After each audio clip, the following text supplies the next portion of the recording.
AI বা কৃত্রিম বুদ্ধিমত্তা দিন দিন পরিবারের অভিভাবকদের সঙ্গে শিশু কিশোরদের দূরত্ব তৈরি করছে বলে অভিযোগ উঠেছে। এ বিষয়ে কানাডার ক্যালগারির পাবলিক লাইব্রেরি ফিশ ক্রিক শাখায় ক্রিয়েটিভ থিঙ্কিং স্কুলের আয়োজনে হয়েছে কৃত্রিম বুদ্ধিমত্তা ও আবেগীয় বুদ্ধিমত্তা বিষয়ক ইন্টারঅ্যাক্টিভ কর্মশালা, যেখানে দেখানো হয়েছে শিশু কিশোরদের কৃত্রিম বুদ্ধিমত্তার ভালো ও মন্দ দিকগুলো। বিস্তারিত কানাডা প্রতিনিধি আহসান রাজীব বুলবুলের রিপোর্টে।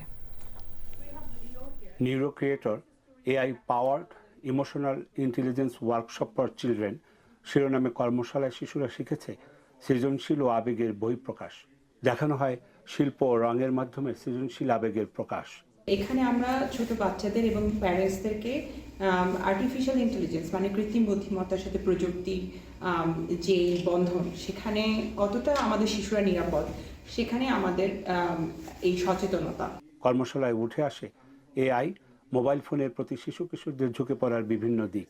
কর্মশালায় 6 থেকে 14 বছর বয়সী শিশু কিশোররা অংশ নেয়। এই ওয়ার্কশপটি অর্গানাইজ করেছি শিশুদের কৃত্রিম বুদ্ধিমত্তা সঠিক এবং নিরাপদ ব্যবহার নিশ্চিত করার জন্য। কানাডার কনকর্ডিয়া বিশ্ববিদ্যালয়ের গবেষক মোহাম্মদ সাকিবুল্লাহ সৌরভ শিশু কিশোরদের জন্য উদ্ভাবনী শিক্ষামূলক কর্মশালা পরিচালনা করেন। We've had a workshop recently with Dr. Luc Balcon from Australia on AI and mental health in youth and nurturing our young people, which is really important. কর্মশালার মূল বিষয়বস্তু ছিল কিভাবে এআই ভালো বা খারাপ বন্ধু হতে পারে। বাচ্চাদের ইমোশনাল ডেভেলপমেন্ট, ওদের মানসিক স্বাস্থ্য এবং তাদের এআইকে কিভাবে তাদের দৈনন্দিন জীবনে ভালোভাবে অ্যাডাপ্ট করিয়ে একটা ভালো কোনো রেজাল্ট আনা যায়, সেটা নিয়ে আমরা কাজ করছি। My journey in AI and mental health, as well as inspiring children and the future leaders.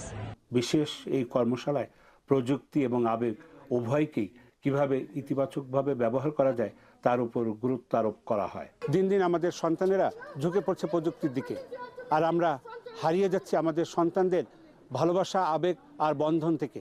আজকের এই কর্মশালা অভিভাবক এবং শিশুদের উভয়ই উপকৃত হবেন, এমনটাই জানালেন আয়োজকরা।